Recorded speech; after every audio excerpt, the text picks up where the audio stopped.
Puji Tuhan, saya persilakan kembali duduk seluruh sidang jemaat yang dikasihi Tuhan. Puji nama Tuhan, salam sejahtera dan salam persekutuan di dalam kasih Kristus bagi kita sekaliannya umat Tuhan. Salam. Mari lebih sukacita lagi, salam. Ya, puji Tuhan kalau Tuhan masih melimpahi kita dengan segala kemurahannya, kebaikan-kebaikan Tuhan yang kita masih boleh rasakan, nikmati sampai pada malam ini. Tentu kita boleh ada semua berkat pertolongan Tuhan, berkat kebaikan-kebaikan Tuhan yang masih juga memberikan kita kesempatan untuk kita boleh terus semakin membangun hubungan kita kepada Dia, pengenalan akan Tuhan yang terus semakin bertambah-tambah, sehingga gairah rohani kita tentu semakin bertumbuh, cinta kita kepada Tuhan juga semakin meningkat. Kalau pengertian ataupun pengenalan kita akan Tuhan melalui firman-Nya semakin hari semakin mengalami pertumbuhan. Saudara yang terkasih, ketekunan kita di dalam firman tentu itu sangat menentukan. Baik kekuatan rohani kita, semangat rohani kita, itu sangat menentukan. Kita melihat ya sidang jemaat yang ke-7 di dalam kitab Wahyu, ya pada pasal yang ketiga, yaitu jemaat di Laodikia. Jemaat Laodikia adalah jemaat yang suam. Kenapa jemaat ini menjadi suam? Karena lebih mengutamakan atau lebih mendengar suara manusia dari suara Allah. Lebih mendengar pendapat, ide ataupun ajaran-ajaran manusia daripada ajaran Allah ataupun firman Allah. Itu yang membuat suam. Iya. Oleh sebab itu, ketekunan kita di dalam firman Tuhan akan membuat kita terus semakin bergairah. Saya masih kutip kitab Wahyu pasal yang ketiga dari ayat 17 sampai kepada ayat 18. Pada minggu yang lalu memang kita sudah melihat ayat yang ke-17 ini. Ya, karena engkau berkata, aku kaya, aku telah memperkaya diriku, bahkan tidak kekurangan apa-apa.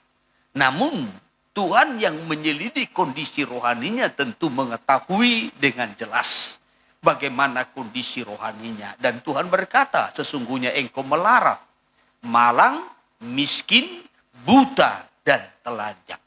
Maka kuanjurkan, kata Tuhan, belilah daripadaku emas, pakaian, bahkan juga minyak untuk melumas matamu, supaya celik dan engkau dapat melihat dengan baik, kata Tuhan. Saudara yang terkasih, kondisi rohani jemaat di Laodikia adalah suam, tetapi tidak menyadari. Kondisi rohaninya yang sudah suam ini justru menganggap tidak kekurangan apa-apa. Saya kembali kutip dulu dari ayat 17. Dari ayat 17. Demikian firman Tuhan. Ya. Karena engkau berkata, aku kaya, dan aku telah memperkayakan diriku, dan aku tidak kekurangan apa-apa, dan karena engkau tidak tahu bahwa engkau melarat, dan malang, miskin, buta, dan telanjang, maka aku menasihatkan engkau, supaya engkau membeli daripadaku emas yang telah dimurnikan dalam api, agar engkau menjadi kaya, dan juga pakaian putih, supaya engkau memakainya, agar jangan kelihatan ketelanjanganmu yang memalukan, dan lagi minyak untuk melumas matamu, supaya engkau dapat melihat. Saudaraku, saya kutip dua ayat ini, dan saya memberikan tema khususnya adalah harta yang berharga. Harta yang berharga. Hal yang pertama yang perlu kita perhatikan di sini, jemaat Laodikia mengaku kaya dan telah memperkaya diri dan tidak kekurangan apa-apa. Tidak kekurangan apa-apa. Itu tadi dalam ayatnya yang ke-17. Karena engkau berkata, aku kaya dan aku telah memperkayakan diriku dan aku tidak kekurangan apa-apa. Ya, tidak kekurangan apa-apa. Ini bahayanya orang yang merasa tidak kekurangan apa-apa.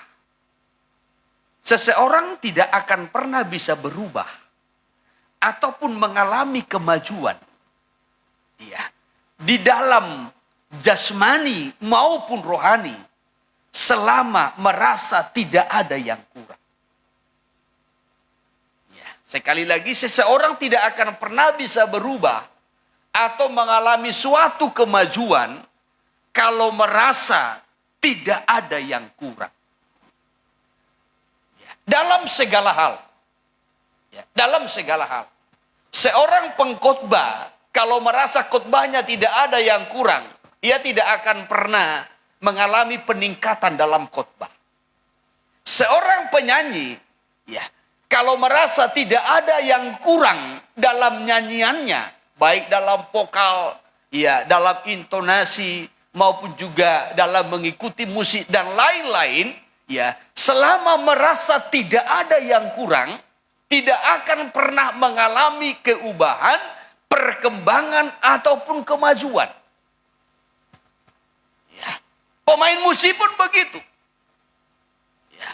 Selama merasa tidak ada yang kurang dalam musiknya, tidak akan pernah mengalami keubahan dan kemajuan. Secara rohani pun begitu.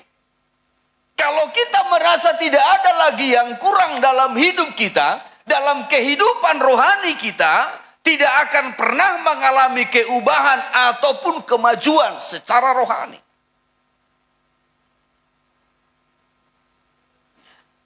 Justru nanti akan mengalami kesuaman. Sama seperti jemaat di Laodikia. Jadi sekali lagi saudaraku, seseorang tidak akan pernah bisa berubah atau mengalami kemajuan dalam hal apapun selama ia merasa tidak ada yang kurang. Nah, kita melihat jemaat di Laodikia menjadi suam karena lebih banyak mendengar pendapat manusia, ide manusia, pengajaran dari manusia. Ya, seperti jemaat di Kolose. Ya, filsafat-filsafat, ajaran turun-temurun, ide manusia, ya, merasa beribadah. Ya, saudara, ya, tetapi ibadah buatan manusia sehingga kondisi rohaninya itu menjadi suam. Ya. Seharusnya firman Tuhan yang harus mengisi kehidupan kita. Ketika firman Tuhan mengisi hati kita, maka akan tumbuh iman. Iman yang tulus ikhlas. Iman yang murni. Ketika firman Tuhan mengisi pikiran kita, sehingga kita selalu merenungkan firman Tuhan, maka pengertian kita, pemahaman kita, pengenalan kita akan Tuhan itu terus makin meningkat. Kalau firman itu mengisi pikiran. Ya, sebab kalau firman masuk ke dalam pikiran, ya saudara, itu akan menjadi pengetahuan, pengertian, ya, pemahaman, ya, ataupun logos.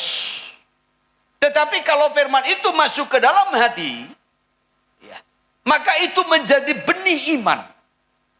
Tetapi kalau firman itu masuk ke dalam pikiran kita, maka pemahaman kita, pengenalan kita akan Tuhan makin bertumbuh, makin meningkat. Ya. Maka seharusnya firman itu dapat menembus ke hati, dapat menembus ke dalam pikiran, termasuk ke dalam perkataan dan perbuatan kita. Kalau firman itu masuk ke dalam perkataan dan perbuatan kita, maka kita akan mengalami keubahan hidup. Kenapa seseorang tidak berubah hidupnya? Karena firman itu tidak masuk ke dalam hatinya, tidak masuk ke dalam pikirannya, dan tidak masuk ke dalam perbuatannya. Sehingga hidupnya tidak mengalami keubahan. Ya. Ibadah pendalaman Alkitab seperti ini ya sebenarnya mengajar kita untuk lebih lagi bertekun di dalam firman. Yang walaupun mungkin kita sudah tekun, sudah setia di dalam ibadah puji Tuhan. Sudah setia dalam persekutuan-persekutuan kita, puji Tuhan. Sudah aktif di dalam doa, ya saudara, ya, dalam kehidupan kita sehari-hari, puji Tuhan. Tetapi hidup kita itu harus diisi dengan firman. Maka kita butuhkan seperti ini ibadah pendalaman Alkitab untuk lebih mendalami firman itu. Ketika firman itu masuk ke dalam hati, iman kita makin kuat, makin teguh. Ketika firman itu masuk dalam pikiran kita, sehingga kita merenungkan firman itu siang dan malam. Maka pemahaman, pengenalan kita akan Tuhan terus makin meningkat. Sampai firman itu menjadi perbuatan ataupun tindakan ya kehidupan kita sehari-hari. Sehingga ada keubahan di dalam kehidupan kita. Firman Tuhan ini mampu untuk menjaga, melindungi kita. Ya, dari segala sesuatunya. Tentu melindungi kita dari dosa, dari pengaruh dunia, dan juga dari segala hawa nafsu daging. Ya. Kitab Amsal pasal yang ke-4, kalau kita membaca dari ayat pertama sampai kepada ayatnya yang ke-6, firman di sini digambarkan bagaikan hikmat. Ya, bagaikan hikmat. Firman atau hikmat ini menjaga, melindungi kita dalam kehidupan kita sehari-hari. Saya kutip dari ayat pertama dulu. Demikian firman Tuhan. Ya.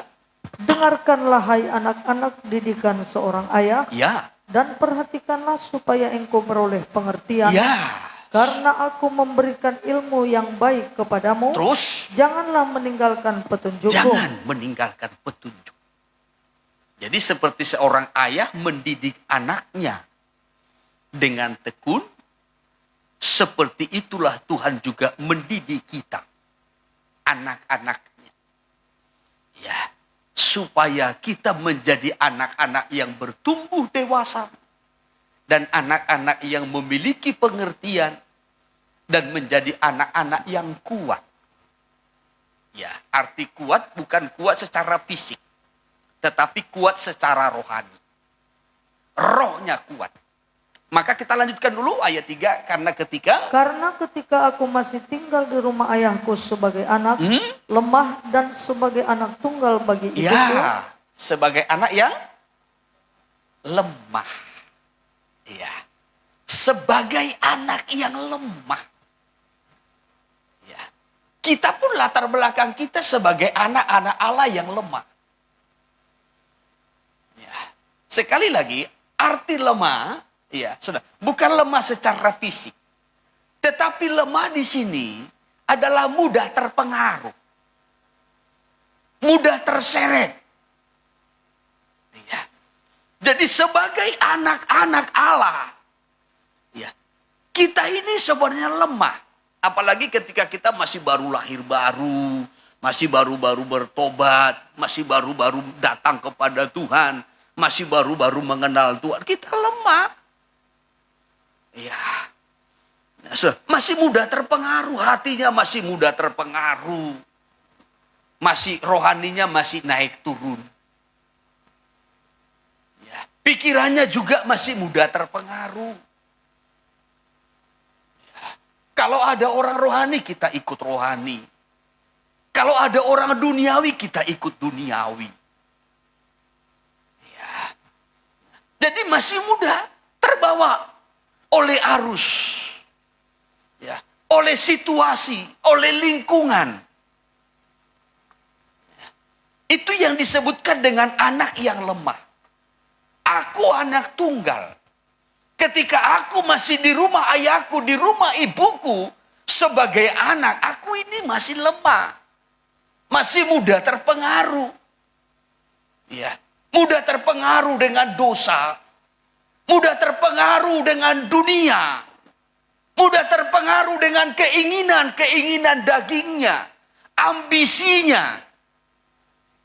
Ya. Maka ditekankan tadi dari ayat pertama sampai kepada ayatnya yang kedua. Supaya betul-betul memperhatikan firman. Nasihat firman. Didikan firman. Bagaikan seorang ayah yang mendidik anaknya. Yang mengajar anaknya. Supaya anaknya itu bertumbuh. Memiliki pengertian. Memiliki pemahaman. Menjadi dewasa dan menjadi kuat. Walaupun tadi latar belakangnya itu lemah. Walaupun tadi di awal dia lemah. Tetapi kalau sudah diisi dengan firman akan menjadi kuat. Amin.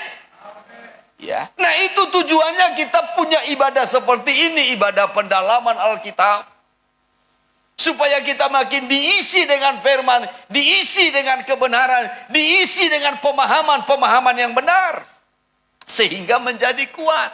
Komitmennya kuat. Ketetapan hatinya kuat. Pendiriannya kuat. Ya. Jadi tidak mudah terpengaruh. Walaupun dunia menawarkan segala sesuatunya, tidak mudah terpengaruh. Ya. Walaupun dosa berusaha menyeret kita, tidak mudah terpengaruh. Walaupun di dalam diri kita ini ada hawa nafsu daging yang bergejolak, tidak mudah terpengaruh. Ada kekuatan untuk penyalipan daging, ada kekuatan untuk penyangkalan diri. Firman itu akan menolong kita. Coba kita teruskan dulu. Ayat 4. Aku diajari ayahku, katanya kepadaku, biarlah hatimu memegang perkataanku. Ya, hatimu memegang perkataanku, firmanku. Berpeganglah pada petunjuk-petunjukku. Maka engkau akan hidup. Terus. Perolehlah hikmat. Ya. Perolehlah pengertian. Terus. Jangan lupa dan jangan menyimpang dari perkataan mulutku. Iya, lanjutkan. Janganlah meninggalkan hikmat Jangan meninggalkan hikmat itu atau firman itu. Nasihat itu terus. Maka engkau akan dipeliharanya. Ya. Kasihilah dia. Ya. Maka engkau akan dijaganya. Ya. Cintailah firman itu. Cintai kebenaran itu. Maka engkau akan dijaganya. Engkau akan dipeliharanya. Jadi ketika hati kita terbuka terhadap firman, ya, diisi oleh firman, pikiran kita juga diisi oleh firman, firman itu akan menjaga memelihara kita. Kalau kita lompat nanti kepada ayat 23, jagalah hatimu dengan segala kewaspadaan, sebab dari situlah terpancar hidup. Bagaimana kita menjaga hati ini? Saya selalu berkata hati adalah sumber. Iya, itu sumber. Hati erat kaitannya dengan pikiran, hati erat kaitannya dengan perkataan, hati erat kaitannya dengan sikap, tingkah laku dan perbuatan kita. Apa yang ada dalam hati itu yang dipikirkan, apa yang ada dalam hati itu yang diperkatakan. Apa yang ada dalam hati, itu yang kita lakukan. Ya. Jadi kalau dikatakan, jagalah hatimu dengan segala kewaspadaan. Sebab dari situlah akan muncul kehidupan. Bagaimana kita menjaga hati? Dengan ya.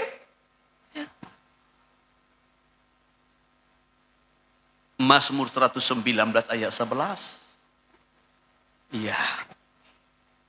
Dalam hatiku aku menyimpan janjimu, firmanmu, supaya aku jangan berdosa.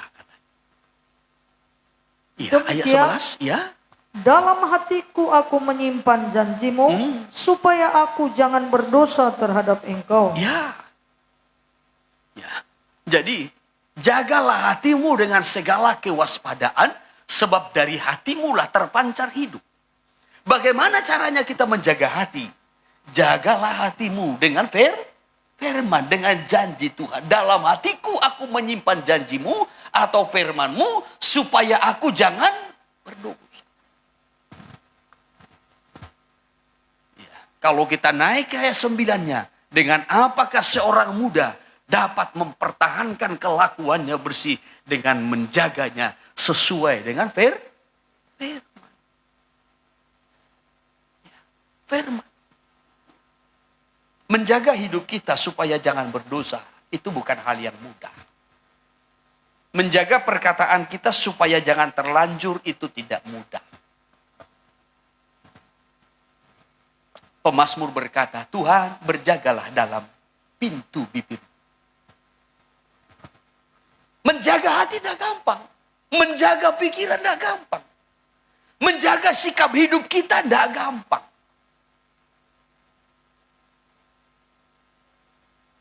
Saya pernah memberikan nasihat.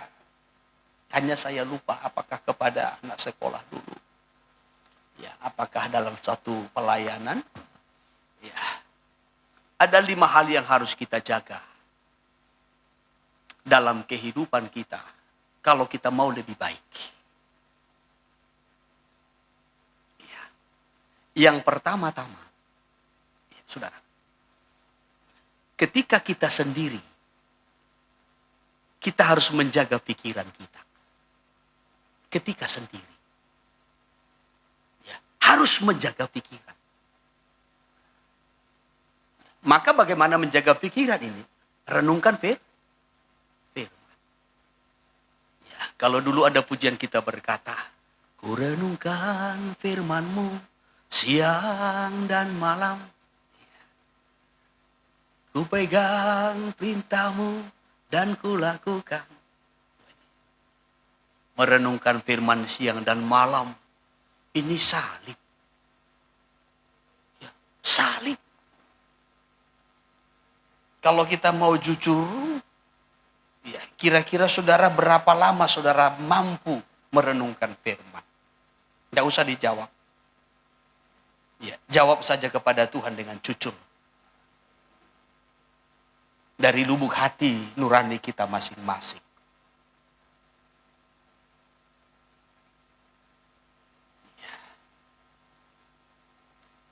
Karena Tuhan yang tahu soal hati. Ya toh? Maka ketika kita sendiri, kita perlu menjaga pikiran. Karena kalau kita sendiri, saudara, wah ini semua akan masuk. Semua masuk. Mulai dari pikiran yang baik, rancangan yang baik, rencana yang baik, dan jahat, semua akan masuk. Kita tinggal pilih. Karena semua akan ditawarkan. Setan tawarkan, dunia tawarkan, keinginan daging tawarkan, semua akan menawarkan ke dalam pikiran kita. Ketika kita sendiri. Maka jangan suka sendiri.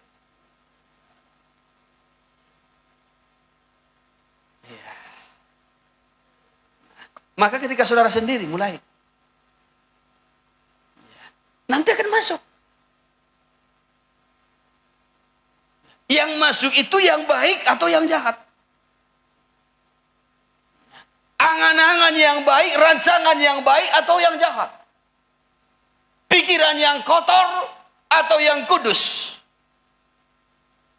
Pikiran yang najis, yang porno atau memikirkan perkara-perkara rohani.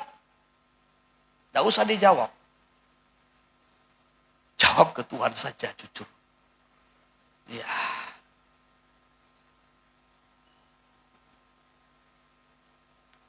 Tentu kita bisa merenungkan firman. Kalau kita menghafal firman. Kalau kita mengingat firman. Sehingga firman itu kita renungkan. Ya. Apa maksud firman ini ya? Ya. Apa tujuannya? Kenapa begini? Jadi ketika kita merenungkan firman itu, maka Tuhan nanti akan menjelaskan.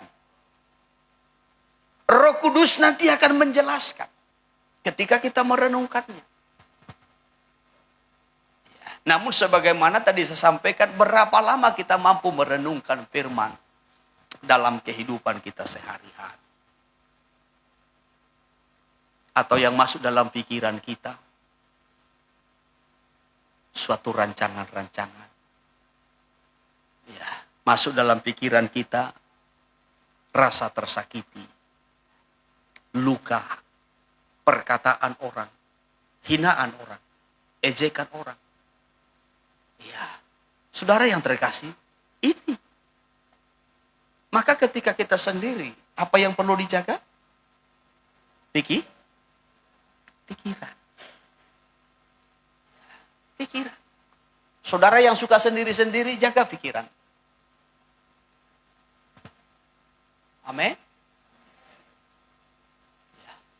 Saya kalau sendiri, ya bawa mobil begitu, ya saya lebih suka nyanyi, menyembah. Ya. Mau dalam sepanjang perjalanan, mungkin dari Jodo sana, atau dari Nagoya sana, atau dari Batam Center sana, ya kalau sendiri, ya mau sepanjang perjalanan itu penuh dengan pujian, penyembahan. Dan itu sangat jarang. Maka saya kalau jalan, saya selalu bawa ibu gembala atau si Holy. Ya sudah. Ya, saya bisa cerita. Ya, bisa cerita tentang pelayanan. Bisa cerita tentang jemaat. Ya, bagaimana jemaat ini kita buat supaya bisa bertumbuh. Ya, bagaimana supaya semangat rohaninya. Bagaimana kita mengembangkan pelayanan. Sekolah minggu, komsel, bagaimana pelayanan pemuda remaja ini. Ya bagaimana nikah-nikah rumah tangga ini, ya supaya semua juga menjadi nikah yang diberkati Tuhan, yang bahagia. Ya, saudara yang terkasih, ya kalau kami sama, ada yang kami bicarakan mengenai jemaat, mengenai pelayanan, mengenai masa depan. Ya, tetapi kalau saya sendiri itu biasanya saya, ya, kalaupun suara saya nggak pas kan, ya saya sendiri yang dengar kan. Ya, nah saudara, ya, sambil menyembah. Ya itu selalu saya lakukan begitu. Ya, bukan mau memuji diri di hadapan saudara, bukan. Ya, saya mengajak kita supaya ketika kita sendiri, ada kalanya juga saudara ya berkendara begitu ya, sendiri. Mari silakan sambil memuji Tuhan, menyembah Tuhan dalam perjalananmu. Ya sehingga Tuhan juga melindungi kita. Ya, bahkan juga pikiran kita. Ya, jadi ketika kita sendiri jaga pikiran. Yang kedua, ya, ketika kita bersama-sama dengan teman-teman kita, ya, dengan teman-teman kita jaga perkataan. Ya, jaga perkataan. Nah, sudah. Sebab ketika kita bersama-sama dengan teman-teman kita, kalau kita tidak memperkatakan firman Tuhan, tidak memperkatakan kebenaran, perkataan-perkataan kita bisa justru ya sudah menyakiti, merendahkan, menghina. Kadangkala dari candaan pun ya orang bisa tersinggung. Dari candaan pun orang bisa merasa direndahkan. Kadang dari candaan pun orang bisa terluka. Maka ketika kita bersama-sama dengan teman-teman kita, jaga perkataan. Maka lebih bagus bicarakan firman. Ya, saudara, diskusikan firman. Ya. Supaya dia juga dikuatkan, dibangunkan. Ya. Kita pun terhindar dari perkataan-perkataan yang sia-sia. Perkataan yang kosong, yang sembrono, perkataan yang duniawi.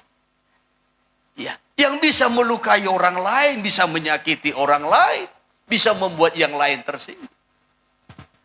Walaupun teman-teman kita. Ya, maka ketika kita bersama-sama dengan teman kita, jaga perkataan. Ingat dari candaan pun orang bisa tersakiti. Dari candaan pun orang bisa tersinggung. Dari candaan pun orang bisa merasa direndahkan. Ya, saudara. Ya, ataupun dihinakan. Mungkin kita tidak menyadari. Ya, tetapi orang lain, teman kita, sudah terluka. Ya. Maka ketika kita bersama-sama dengan teman-teman kita, jaga. Haleluya. Yang ketiga, ya, ketika kita memiliki masalah, jaga emosimu. Jaga emosi. Ketika punya masalah. Orang kalau punya masalah, ya, tensinya pasti naik biasanya. Ya, tingkat emosinya itu naik. Ya, ketika punya masalah. Ya. Saudara yang terkasih, tidak bisa dikatakan di dalam Tuhan ini kita tidak punya masalah. Baik masalah pekerjaan, masalah nikah rumah tangga, masalah ekonomi, masalah kesehatan. Dan ada banyak masalah-masalah yang mungkin kita hadapi setiap hari. Tetapi ketika kita berada dalam kondisi menghadapi masalah, yang perlu kita jaga emosi.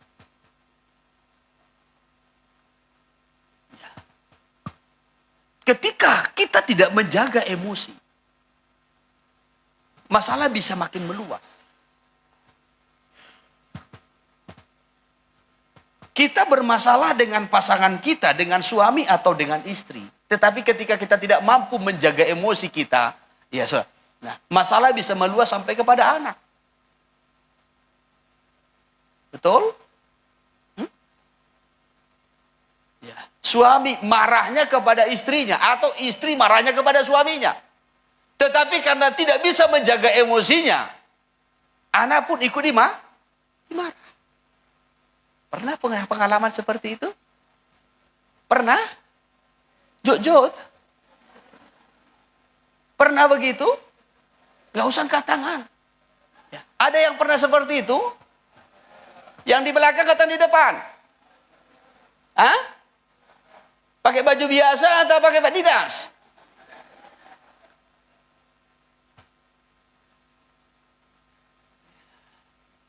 Ketika kita punya masalah, yang perlu dijaga itu emosi.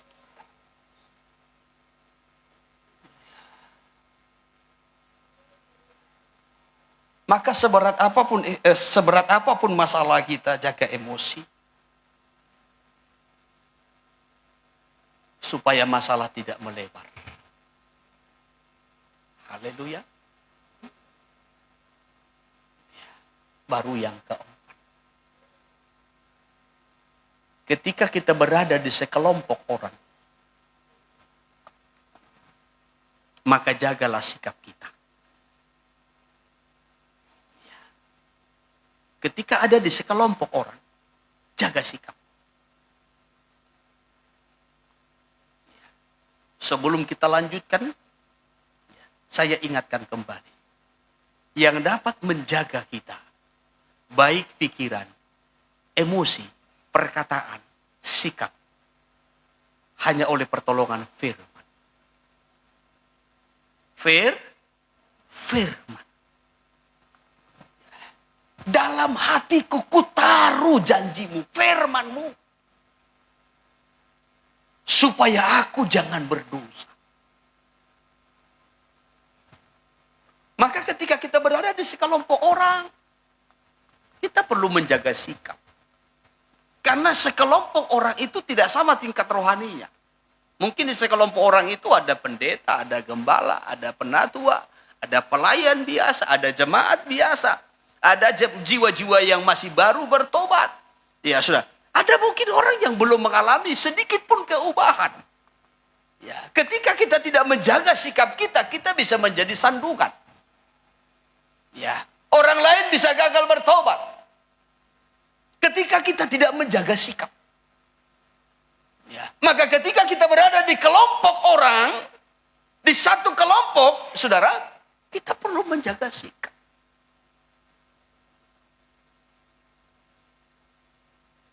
Jangan sampai sikap kita membuat orang lain tersandung. Jangan sampai sikap kita membuat orang lain gagal bertobat.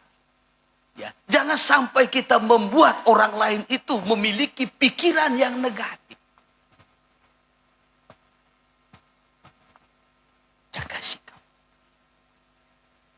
kalau kita berada di sekelompok orang. Mungkin sesama pelayan kita biasa bercanda. Ya, tetapi kalau kita sedang berada di sekelompok orang, kan tidak semua pelayan. Ya, tidak semua orang yang rohani. Tidak semua orang yang mengerti tentang kita. Tidak semua orang mengerti tentang perkataan kita. Ya. Maka kalau kita berada di sekelompok orang, perlu menjaga sikap. Saya kalau kumpul dengan pendeta-pendeta pun, gembala-gembala, ya, saya selalu berusaha menjaga sikap. Karena saya tahu pemahaman, tingkat iman, tingkat kedewasaan. Pendeta-pendeta pun, hamba-hamba Tuhan pun tidak sama. Tidak sama.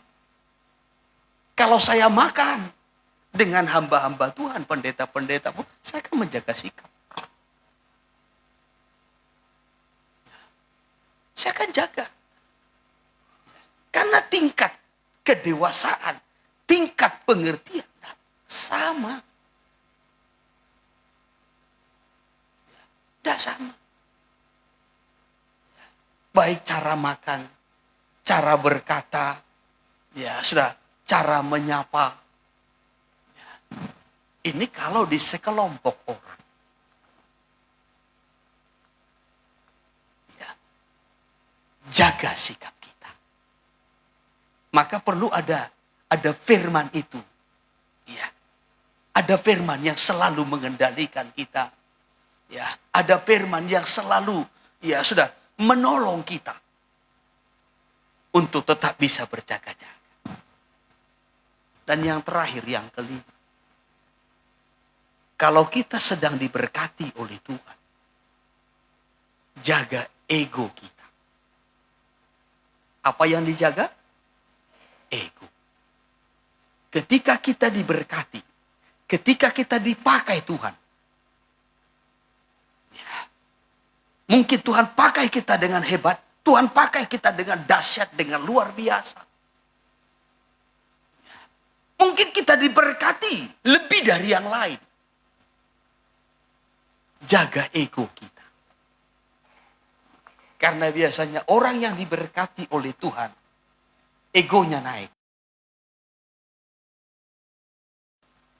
Biasanya orang yang dipakai oleh Tuhan, biasanya egonya akan naik tinggi. Sehingga merasa apa yang diperkatakannya itu yang benar. Sehingga semua idenya itu seperti itu benar. Seakan-akan apa yang direncanakannya semua pasti berhasil. Maka selalu menyodorkan, menyampaikan idenya, rancangannya, pendapatnya, perkataannya.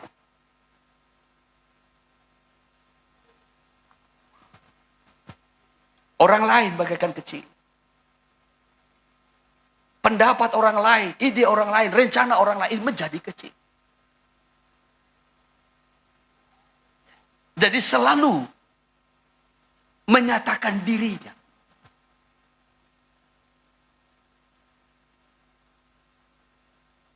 Saudara yang terkasih, tidak menutup kemungkinan kita semua diberkati Tuhan. Mangamet tope susah, buah itu lagi berkati semua. Tidak menutup kemungkinan kita semua diberkati Tuhan. Kan gak enak kalau saya katakan tidak menutup kemungkinan saya akan diberkati dengan luar biasa. Kan gak enak begitu. Kalau cuma saya diberkati, saudara gak diberkati, saya juga sedih. Ya. Harusnya saudara lebih diberkati. Amin. Ya, supaya kami juga terberkati.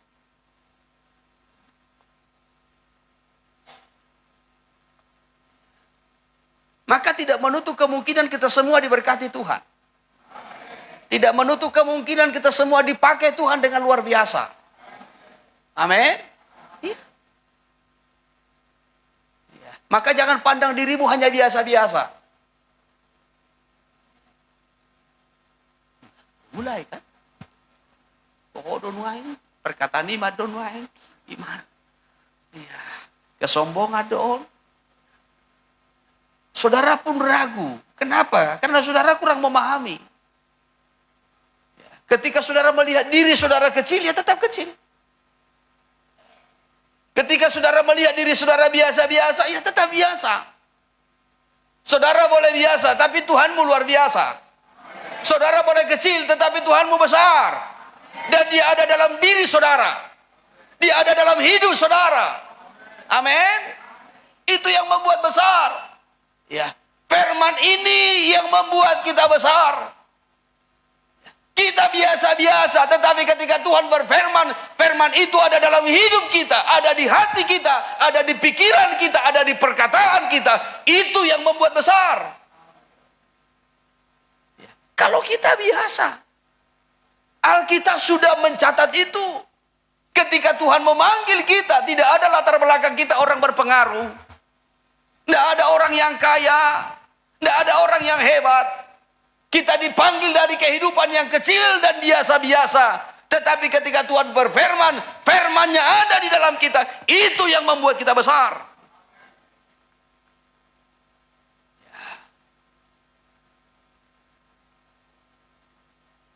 Maka firman ini, kalau bukan menjadi hal yang utama dalam hidup kita, bagaimana hidup kita bisa diubah?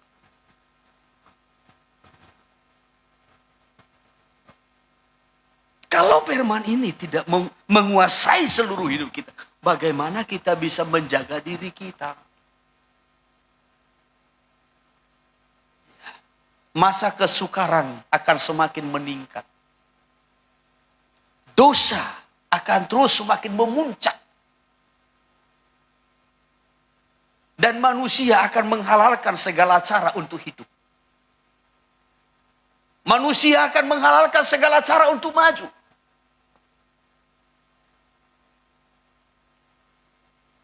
Tapi itu dunia.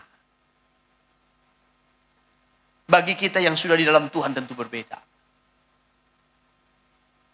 Untuk melindungi kita dari semua kesukaran-kesukaran itu. Segala pengaruh itu kita butuh firman. Amin. Untuk mengubah kita, mengangkat kita, kita butuh firman.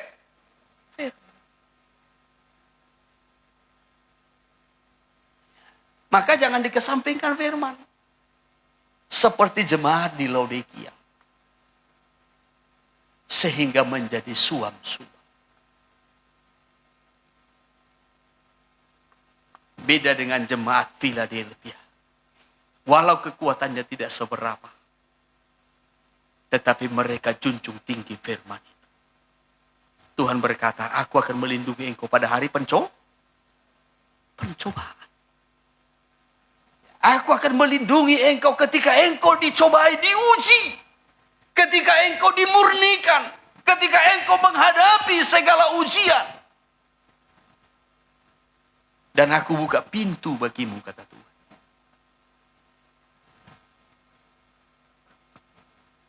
Sehingga tidak akan ada yang sukar.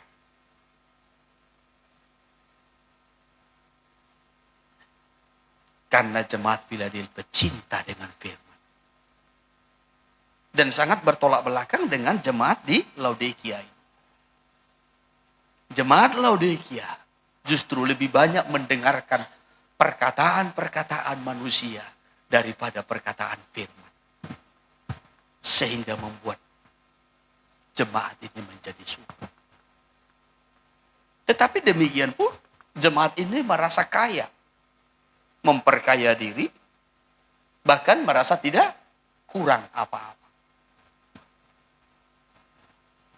Oleh sebab itulah Tuhan memberikan suatu anjuran tadi pada ayat 18 ya. Kembali kepada Wahyu pasal 3 ayat 18. Demikian firman Tuhan. Ya. Maka aku menasihatkan engkau ya, supaya engkau membeli daripadaku emas yang telah dimurnikan dalam api. Terus? Agar engkau menjadi kaya. dan juga pakaian putih, supaya engkau memakainya, agar jangan kelihatan ketelanjanganmu yang memalukan, dan lagi minyak untuk melumas matamu, supaya engkau dapat melihat. Iya, puji Tuhan. Emas, pakaian, dan minyak. 3 hal ini sangat dibutuhkan di tabernakel. Ya, baik emas, pakaian, maupun minyak. Alat-alat di ruangan kudus sampai ruangan maha kudus itu disalut dengan emas. Baik papan-papan jenang, papan lintang, ya, ada pelita emas, meja roti, misbah dupa, sampai ke tabut perjanjian. Ya sudah, semua ini disalut dengan emas. Ya. Demikian juga pakaian ini sangat dibutuhkan bagi imam besar maupun juga para imam-imam. Serta minyak. Ya, minyak. Baik kebutuhan pelita. Ya sudah. Nah, ini sangat membutuhkan minyak. Jadi 3 hal ini sangat dibutuhkan di tabernakel atau kemah suci. Kita tahu kemah suci itu adalah gambaran gereja.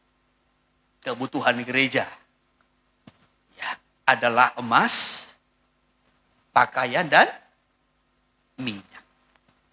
Sebelum saya terangkan satu persatu, secara rohani, ketiga hal ini menunjukkan kepada perima. Menyampaikan, janganlah perhiasanmu secara lahiriah, yaitu dengan mengepang-ngepang rambut, ya, mempergunakan emas, katanya, secara jasmani, lahiriah. Tetapi biarlah perhiasanmu secara rohani, batiniah. Ya. Ini kalau di sini perikopnya hidup bersama suami istri.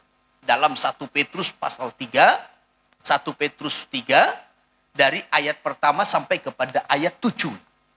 Ya, boleh dari ayat pertama dulu kita lihat. Demikian firman Tuhan. Ya. Demikian juga kamu hai istri-istri, tunduklah kepada suamimu. Ya, terus. Supaya jika ada di antara mereka yang tidak taat kepada firman, ya, mereka juga tanpa perkataan dimenangkan oleh kelakuan istrinya. Jika mereka melihat bagaimana murni dan salehnya hidup istri mereka itu. Ya, terus. Perhiasanmu janganlah secara lahiriah. Perhiasanmu janganlah secara lahiriah.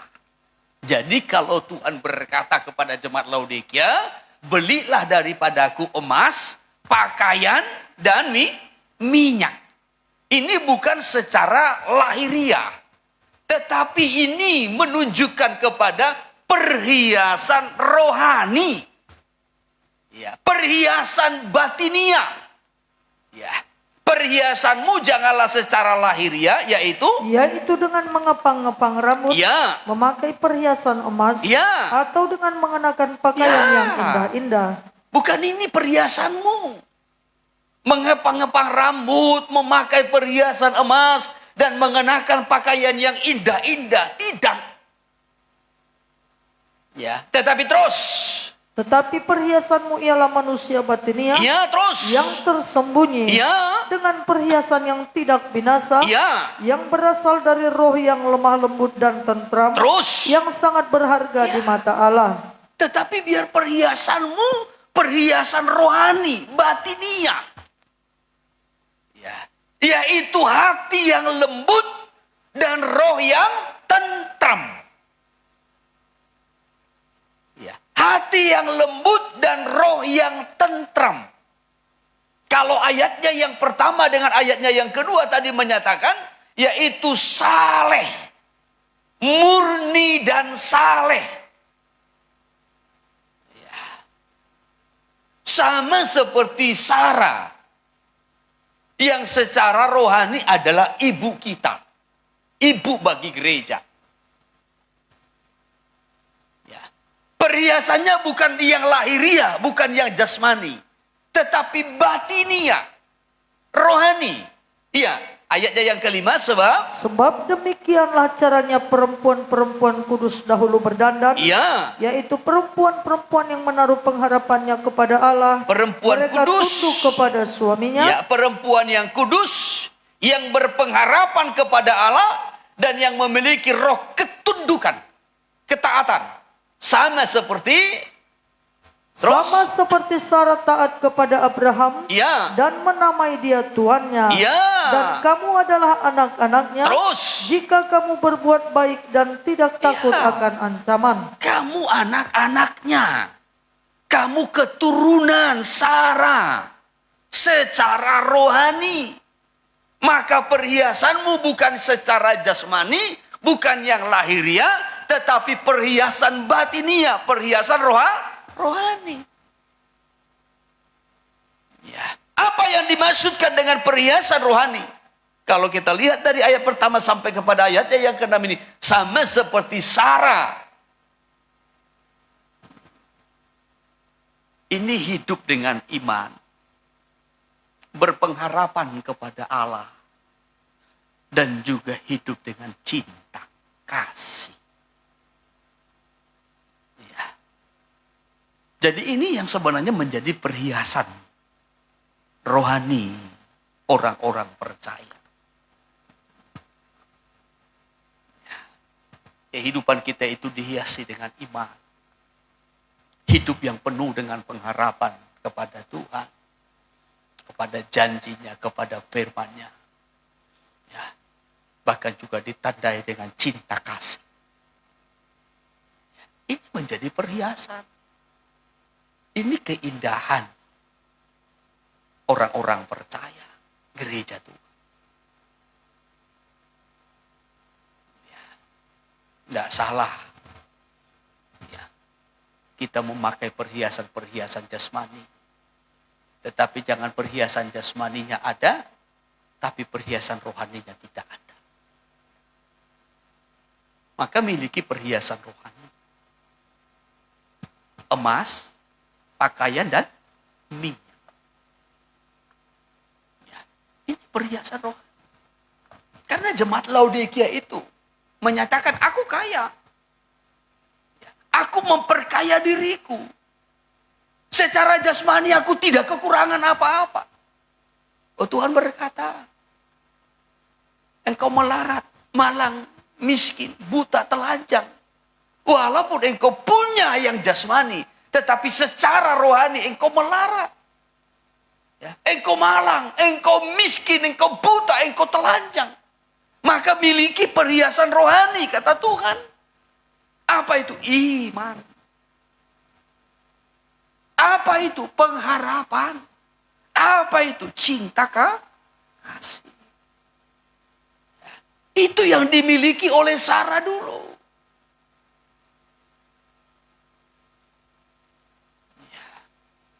Hidup dengan iman. Hidup dengan pengharapan. Hidup dengan cinta kasih.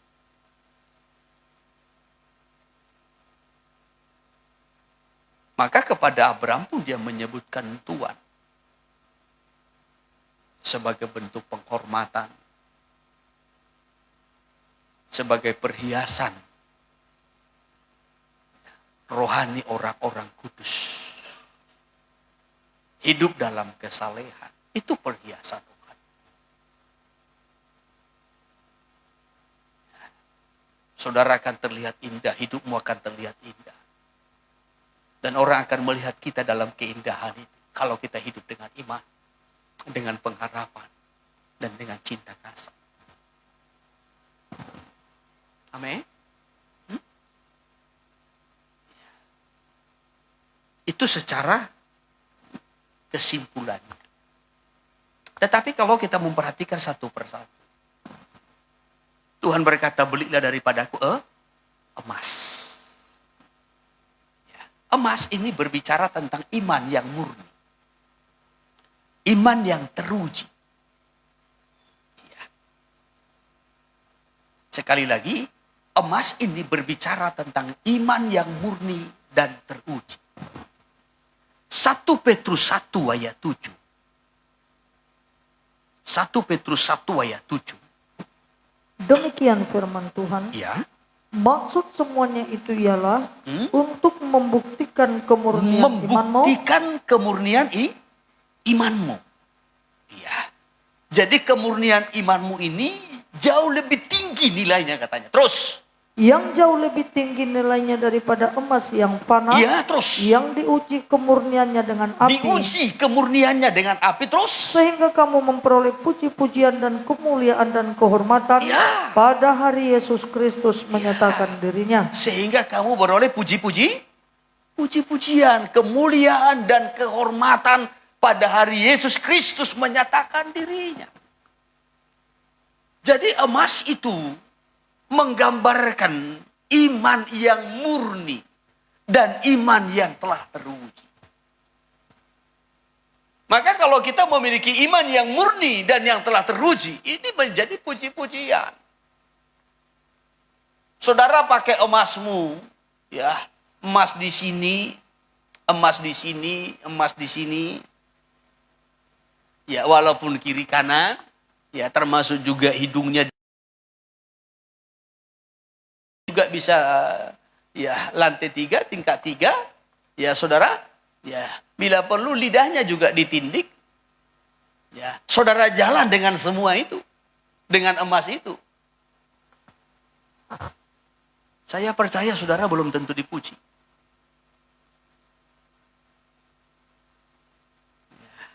Iya toh?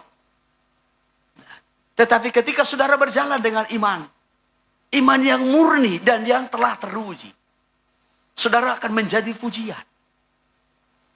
Ya, saudara akan menjadi teladan. Ya, saudara akan menjadi berkat.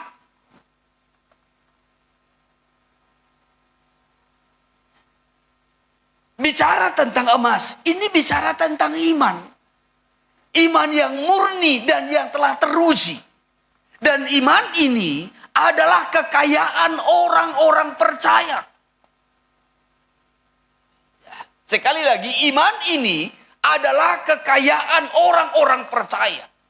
Kitab Yakobus 2 ayat 5 mencatat itu. Ya. Iman itu kekayaan orang-orang percaya. Ayatnya yang kelima. Dengarkanlah hai saudara-saudara yang kukasihi. Ya. Bukankah Allah memilih orang-orang yang dianggap miskin oleh dunia ini, ya, untuk menjadi kaya dalam iman? Menjadi kaya dalam iman. Ya. Kalau di dunia ini dia miskin, tetapi Tuhan panggil supaya dia kaya dalam iman. Ya. Iman yang murni dan teruji itu jauh lebih tinggi nilainya dari emas yang panah. Bisa diikuti? Ya. Jadi iman ini adalah kekayaan orang-orang percaya dan menjadi ahli waris kerajaan yang telah dijanjikannya kepada barang siapa yang mengasihi dia. Ya. Jadi iman itu adalah harta, kekayaan orang-orang percaya.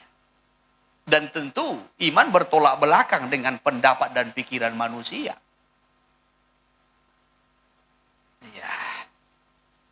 Iman itu bertolak belakang dengan pendapat pikiran manusia. Kalau pikiran manusia, pendapat manusia, semua harus masuk logika toh? Beda dengan iman. Beda dengan iman.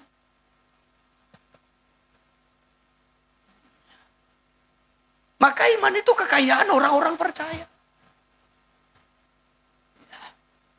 Tanpa iman mustahil berkenan kepada Allah. Tanpa iman tidak akan ada yang jadi.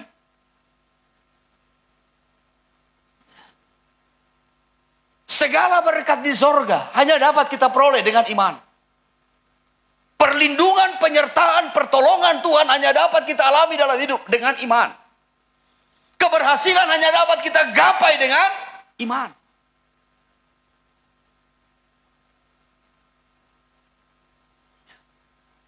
Maka orang-orang percaya yang memiliki iman itu kekayaan.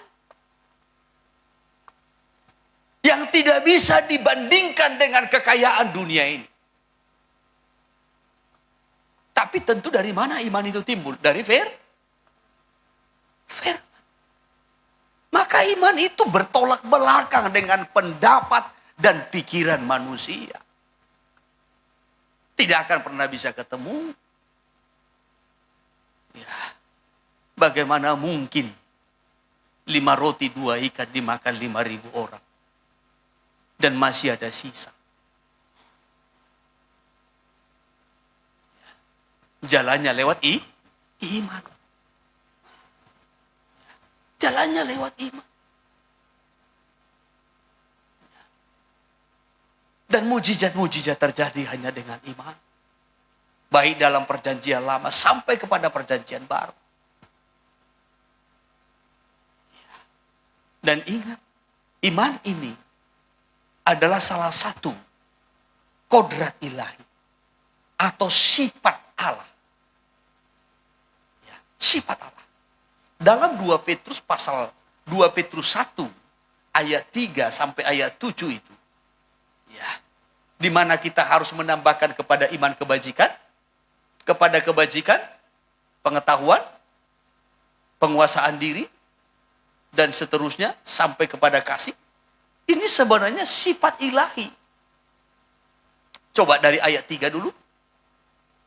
Karena kuasa ilahinya telah menganugerahkan kepada kita segala sesuatu yang berguna untuk hidup yang saleh. Untuk hidup yang saleh, terus. Oleh pengenalan kita akan Dia. Ya. Yang telah memanggil kita oleh kuasanya yang mulia dan ajaib. Terus 4. Dengan jalan itu Ia telah menganugerahkan kepada kita janji-janji yang berharga dan yang sangat besar. Supaya olehnya kamu boleh mengambil bagian dalam kodrat ilahi. Ya. Supaya kamu dapat mengambil bagian dalam kodrat ilahi atau dalam sifat Allah. Terus. Dan luput dari hawa nafsu duniawi yang membinasakan dunia. Lalu luput dari hawa nafsu duniawi. Terjemahan firman Allah yang hidup saya kutip. Ayat 4 saja. Ya, ayat 4 saja. Demikian. Iya. Dengan kuasa yang sama Ia juga telah memberikan kepada kita segala berkat-Nya yang kaya. Terus. Serta menakjubkan itu seperti telah dijanjikannya. Misalnya janji untuk menyelamatkan kita dari hawa nafsu dan kebusukan di sekeliling kita. Dan janji untuk memberikan sifat-Nya sendiri kepada kita. Jadi Tuhan hendak memberikan sifat-Nya kepada kita. Kodrat ilahi itu. Apa yang hendak diberikannya? Dari ayat 5 sampai kepada ayat 7. Dimulai dari iman. Ya. Kebajikan. Pengetahuan. Ini kan kodrat Allah. Sifat Allah.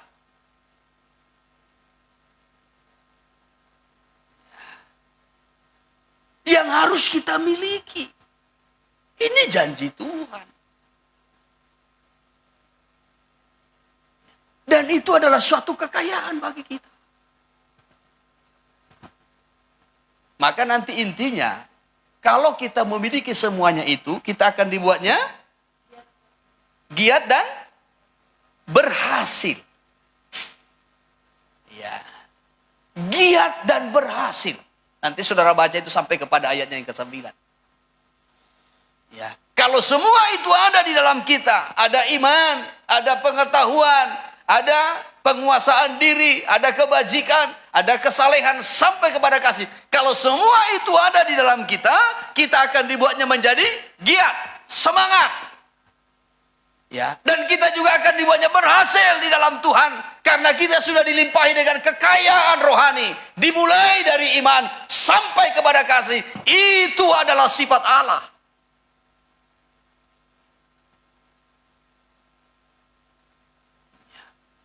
Ini kekayaan orang-orang percaya.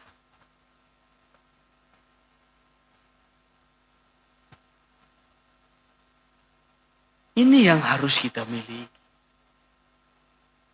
Ya. Walaupun mungkin secara jasmani kita masih sangat terbatas, tetapi miliki kekayaan rohani. Dan Tuhan pasti akan menambahkan hal-hal yang jasmani. Amin. Tapi miliki dulu kekayaan rohani. Ada iman, ada kebajikan, kaya dengan kebajikan, kaya dengan pengetahuan. Jangan pengetahuan kita masih dangkal, tetapi merasa tidak lagi memiliki kekurangan, tidak lagi kurang apa-apa. Penguasaan diri kita masih sangat-sangat minim, masih sangat-sangat terbatas. Tetapi merasa tidak kurang apa-apa. Ini bahaya. Maka Tuhan berkata, beli daripadaku emas. Baru yang kedua, apa yang mau dibeli? Pakaian. Beli daripadaku pakaian. Pakaian ini berbicara tentang kebenaran. Ya, kebenaran yang harus kita pakai. Yang harus kita kenakan. Tetapi kebenaran Allah, bukan kebenaran manusia. Ya, bukan kebenaran manusia, bukan pendapat manusia. Ya, tetapi kebenaran Allah. Ayat yang sering kita dengar, Wahyu pasal 19 ayatnya yang ke-8. Ya, telah dikaruniakan pakaian lenan halus yang putih bersih, berkilau-kilauan. Itu adalah perbuatan-perbuatan yang benar dari orang-orang kudus. Ya. Jadi pakaian itu berbicara tentang perbuatan yang benar. Ya. Atau hidup yang benar. Pakaian itu berbicara tentang kebenaran yang harus kita pakai, kita kenakan dalam hidup kita. Saya kutip dari kitab Ayub saja. Ayub 29 ayat 14. Demikian firman Tuhan. Aku berpakaian kebenaran dan keadilan menutupi aku seperti jubah dan serban. Ya. Aku berpakaian kebenaran dan keadilan. Ini yang menutupi aku seperti jubah dan juga bagaikan serban. Jadi kehidupan kita, orang-orang percaya seharusnya dipenuhi dengan kebenaran. Tetapi ingat, bukan kebenaran kita sendiri, tidak. Bukan kebenaran manusia, tidak. Tetapi kebenaran Allah. Nah, ini yang harus kita pakai. Ya, benar menurut manusia, belum tentu benar menurut Allah. Ya, maka yang menjadi tolak ukurnya itu bukan kebenaran manusia itu, bukan. Tetapi kebenaran Allah. Maka segala sesuatu harus kita cocokkan dengan firman. Saya selalu berkata, berkaca kepada firman, cocokkan kepada firman. Kita punya sesuatu rencana, cocokkan dengan firman. Kita merancangkan sesuatu, cocokkan. Segala sesuatunya. Nikah rumah tangga kita cocokkan dengan firman. Anak-anak kita cocokkan dengan firman. Hidup kita, hati kita, pikiran kita, perkataan kita, cocokkan dengan firman. Pekerjaan kita, usaha kita, cocokkan dengan firman. Cara kita bergaul harus juga dicocokkan dengan firman. Firman ini kebenaran.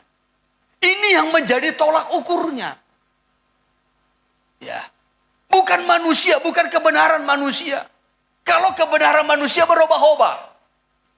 Ya, kebenaran manusia itu, saudara, itu tidak konkret. Ya, tidak kuat, tidak sempurna. Tetapi kebenaran Allah, tidak ada hukum yang menentangnya.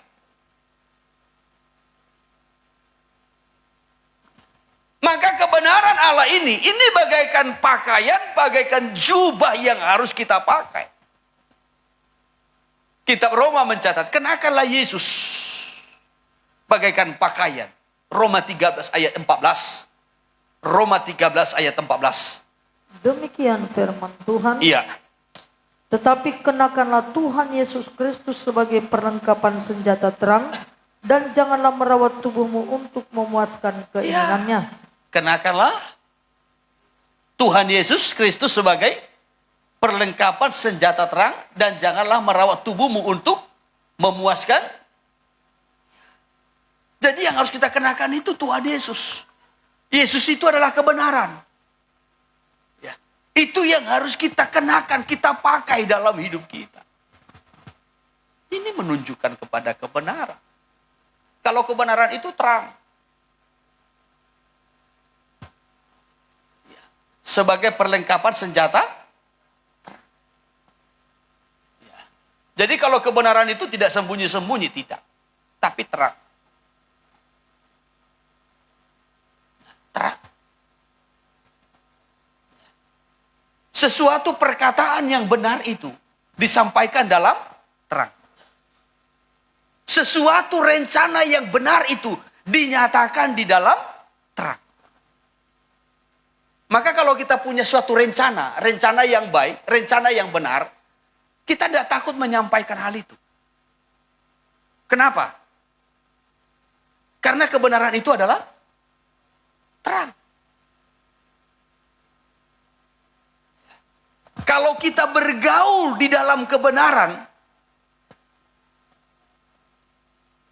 kita kan bergaul dalam terang. Kita tidak sembunyi-sembunyi. Kenapa? Karena terang. Orang bisa lihat. Orang bisa saksikan. Orang bisa terberkati. Karena dilakukan di dalam terang. Tetapi kalau bukan kebenaran, semua dilakukan dalam gelap. Dan dengan rencana-rencangan yang tersembunyi.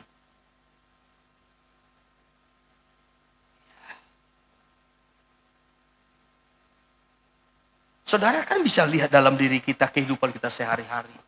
Kalau ada sesuatu yang kita rencanakan, tetapi takut diketahui orang. Nah ini, iya.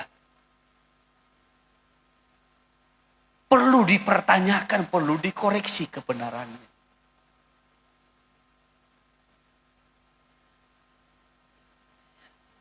Kalau ada sesuatu yang sembunyi-sembunyi, ini perlu diperiksa kebenarannya. Kebenaran itu terang. Maka dia dipakai seperti pakaian. Orang bisa lihat, orang bisa saksikan. Orang bisa terberkati.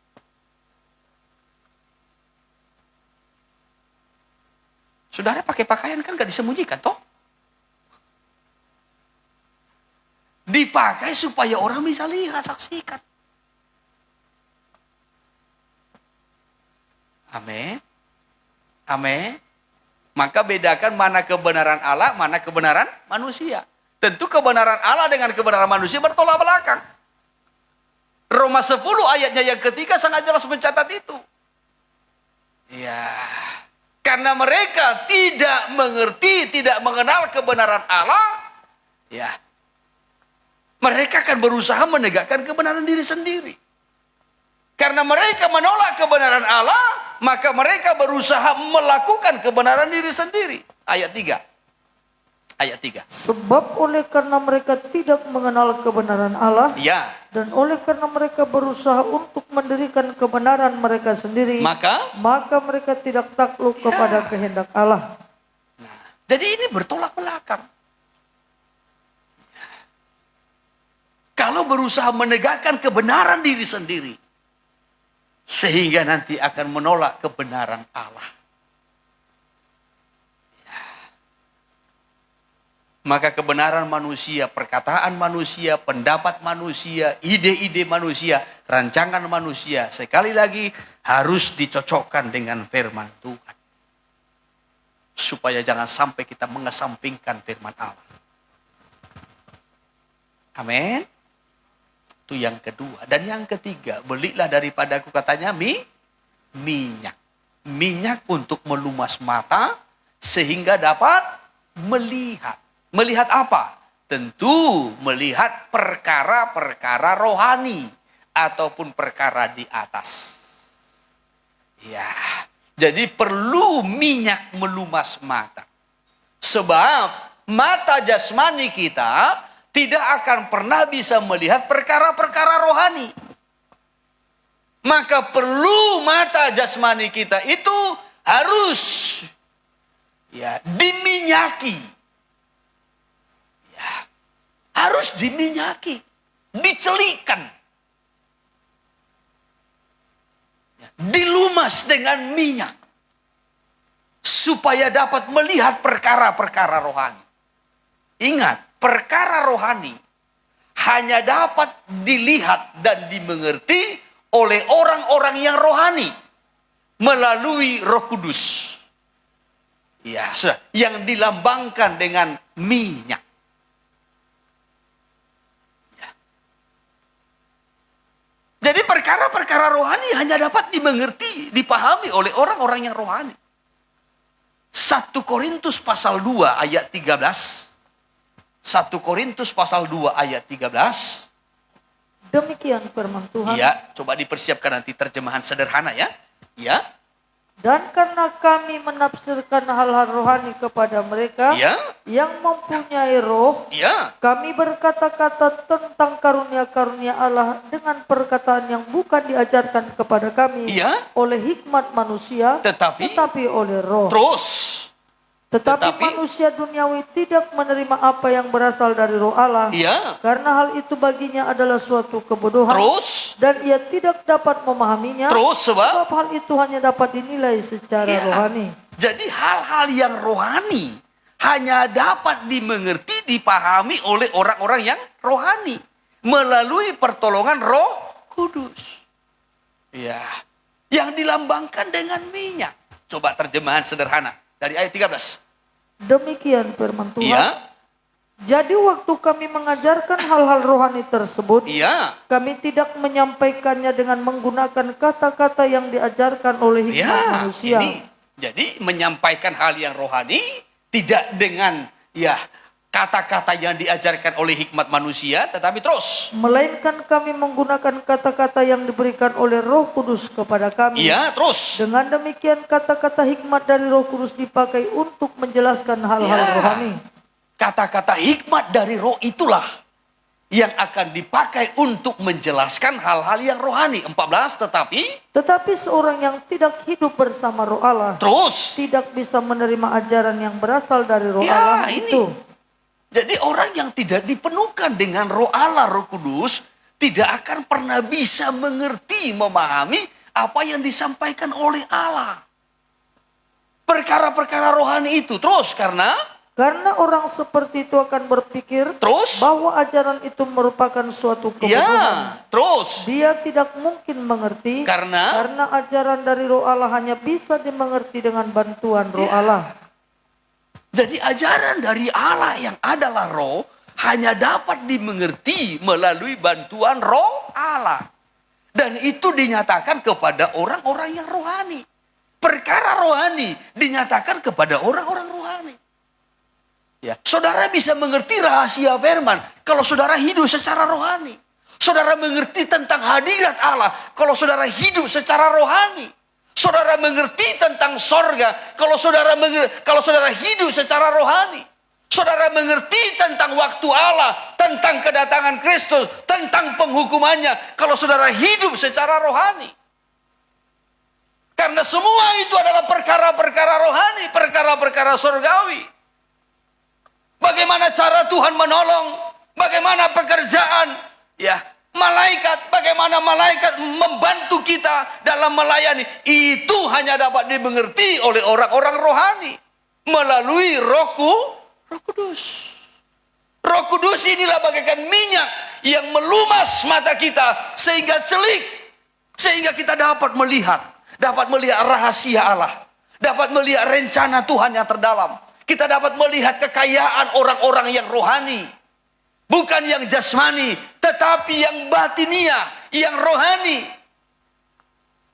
Itu hanya dapat dimengerti oleh orang-orang yang rohani. Ketika Stefanus dirajam dengan batu, ia penuh dengan Roh Kudus. Ia dapat melihat sorga terbuka. Dan melihat Yesus berdiri di sebelah kanan Allah. Bukan duduk ketika Stefanus dirajam. Dia melihat Yesus berdiri. Ia bisa melihat